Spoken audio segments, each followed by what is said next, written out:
बेदार की डाली छेलो बैठी ओला पांजा जेड़ को ठंडो पानी पे ओला ही मेरा बुरा सा ही मेरा गुरा हम पहाड़ ओला चल पहाड़ जोला। जय हिमालय जय भारत। हिमालयी लोग यूट्यूब चैनल में आपका स्वागत है और मैं हूं जर्नलिस्ट डॉक्टर हरीश चंद्र लखेड़ा।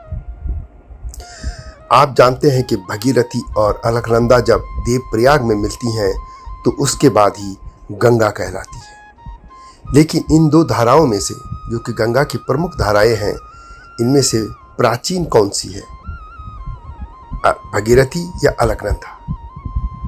यही मैं आपको बताऊंगा। लेकिन जब तक मैं आगे बढ़ूं, आपसे अनुरोध है कि हिमालयी सभ्यता पर केंद्रित इस चैनल को सब्सक्राइब अवश्य कर दीजिए। गंगा की इन दो धाराओं में भगीरथी गंगोत्री के पास गोमुख से आती है, जबकि अलकनंदा अलकापुरी हिमानी से आती है।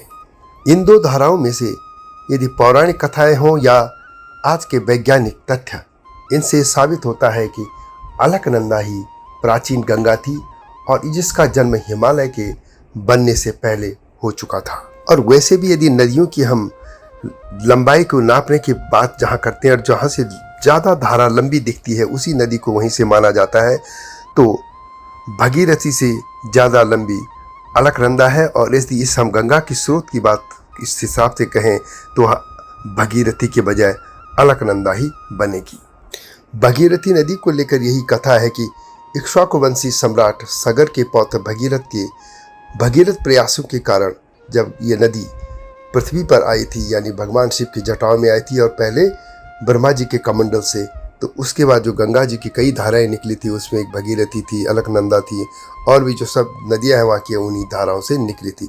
लेकिन मुख्य तौर पर भगीरथी के लिए कहा जाता है कि वही उसे राजा भगीरथी लाए थे, जो कि अपने पुरखों को मुक्ति के लिए स्वर्ग से पृथ्वी पर लाए थे। यह तो पौराणिक कथाएं थी, परंतु यदि हम दूसरी तरफ से देखें तो अलकनंदा की जितनी भी सहायक नदियां हैं, सभी नदियों के उत्तर पद में गंगा शब्द लिखा है। विष्णु गंगा, धौली गंगा, रुद्र गंगा, पाताल गंगा, बिरही गंगा, नंदाकिनी गंगा, मंदाकिनी गंगा, काली गंगा, भगीरथी गंगा, जाड़ गंगा, जाह्नवी या नयार गंगा, सभी के साथ गंगा शब्द जुड़ा है और यह सभी धाराएं गंगा की तरह पवित्र मानी जाती हैं।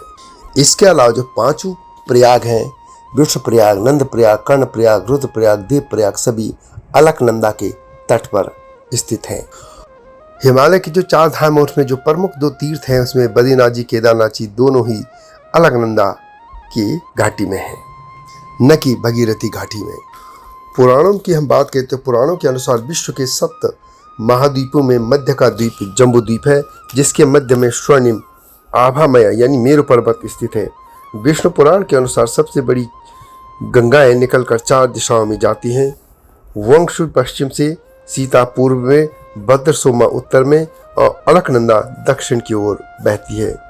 यह चारों उस आकाश गंगा यानी दुग्ध गंगा की धाराएं हैं जो उच्च मेरु पर्वत पर आकाश से हिमानी के रूप में अवतरित होती हैं और देवताओं यानी शिव रुद्र की जटाजूट पर विश्राम करती हैं।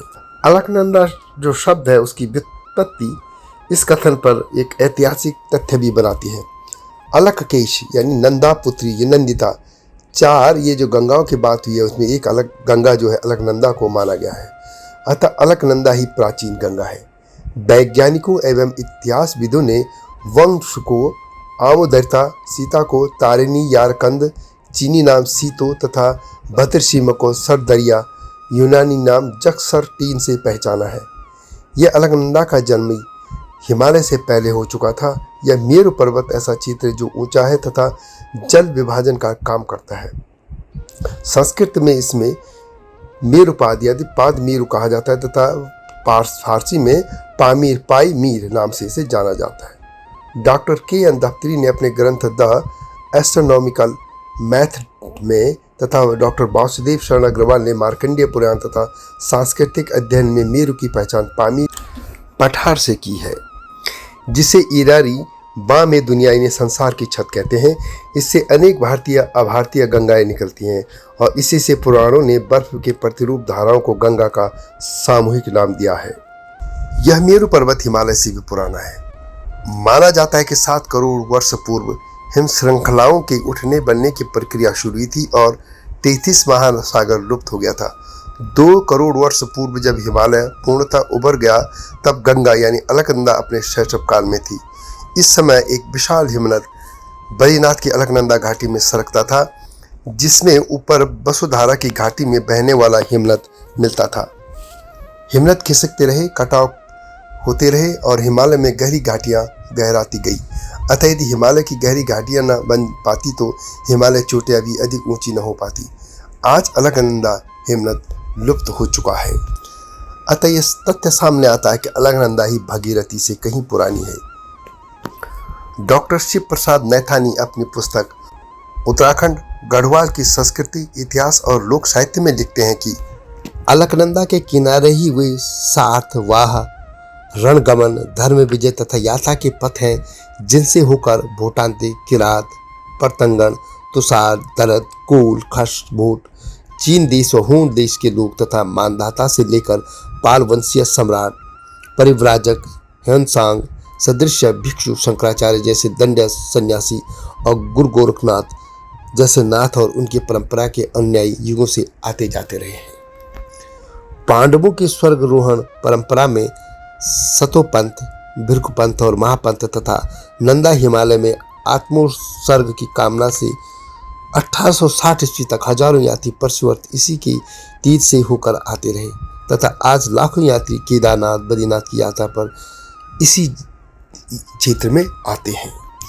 अलकनंदा के तट पर वे विशाल रम्यपनाई, श्रीनगर तथा गौचर की घाटियां हैं, जिनके लिए उल्लेख आया है कि प्राचीन काल के व्यापारी टंकण और खस देश में आकर अग्नि जलाकर आकाश तथा धूम्र पहुंचाकर स्थानीय लोगों को अपने आगमन की सूचना देकर माल का क्रय विक्रय करते थे तथा रम्य मैदानों में कई दिनों तक पड़ाव डाले रहते थे।